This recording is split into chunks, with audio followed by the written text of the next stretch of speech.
Welcome to Tax Fact Friday headquarters. I am Mike Caraway. This is Jessica Cooley. We wanted to talk for just a few minutes about something that has been in the news a little bit this week. I've tried my best to ignore it. Jessica told me that I can't, and that's the child tax credit. Jessica, you reminded me that it's been in the news this week because the IRS is about to start sending out checks. Right. The IRS is about to start sending out checks each month beginning in July. I believe they have their first target date being July 15th. The checks will not be for the full credit. Right.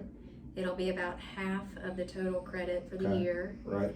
Well, let's talk for a second about I'm sorry to interrupt you. Okay. Talk to me about the amount of the credit. And yes, we did talk about how we were going to discuss this, but this is an actual live conversation. The credit is more than it was in 2020, which actually had been increased from prior years, and that's part of the story, right? The credit is going up. Some thresholds are changing, but the credit's now refundable, and they're making advance payments to get money in the hands of taxpayers or sometimes non-taxpayers faster. Right. So the tax credit, the child tax credit for 2020 was great. It was $2,000 per child. The AGI threshold phase outs were really high. Right. And so for 2021, they came back and said, well, we're going to keep that part of the credit like it was, but we're also going to add another $1,600. And that's $1,600 for kids like under 6. Under 6. Right. It's $1,000 if you're over. Between ages 6 and 17. Right. So a little bit of an increase per child depending on the child's age. Right.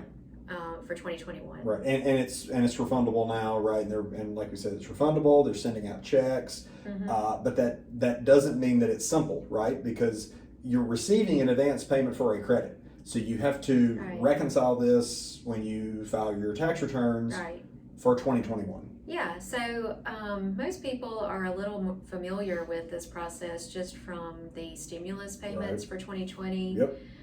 So if you get more of a payment than you should have, then on your 2021 tax return, you'll be, sort of paying that back as part of your tax filing. If you were entitled to more than you received during the year, then you'll take the remainder of that credit on your 2021 tax return. Right.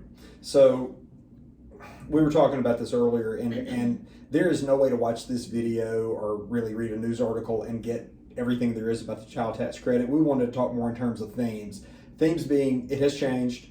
They are using this as a vehicle to get money into the hands of taxpayers now.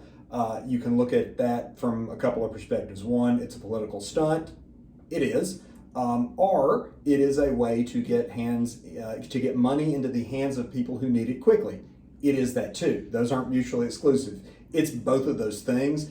But this to me is emblematic, I was telling you this earlier, of a couple of things. One, the IRS the federal government at large is able to take something that really ought to be fairly straightforward and simple and make it overly complex. This is a lot more complicated than it really has to be, both in terms of how the credit is structured and in terms of sending out cash now, having to reconcile that on income tax returns, the way that the credit phases out at higher income levels, which we barely touched on. The other theme that is important to me, and it's related to the first, that is the IRS is administering this, of course.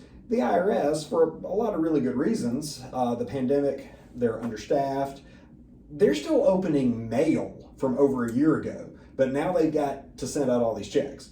Right. So they've been behind on just opening regular tax compliance, estimate payments.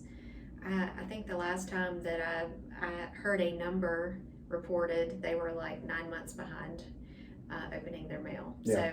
So yes, this will be in addition to all of the other things that they are trying to accomplish this year. Having trouble opening the mail, having a lot of trouble answering the phone, returning calls. And this isn't a criticism. There's a lot of really good people working at the IRS. The problem is there's not enough of them. They have technology issues, and they've been dealing with the pandemic just like everybody else. And they have tasks like this continuing to be placed on them. So include the IRS in your prayers.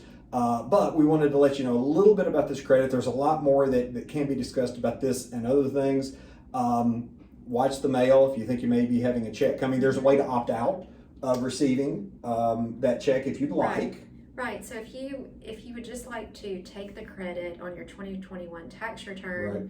just like normal, just like you would any other year, you can go to the IRS website and opt out of these monthly payments. Right, which isn't saying you don't want the credit, it's just saying you don't want the advance payment, and you take care of it when you file your tax return, as opposed to reconciling it back out when you file your return. So Right. again, as always, when we do these videos and on Tax Fact Friday, this isn't the sum total of what you need to know about the child tax credit. It may have left you even more confused than when you started. We just wanted to let you know it's out there and provide a little commentary on our thoughts about the level of complexity and the logistics of getting this done.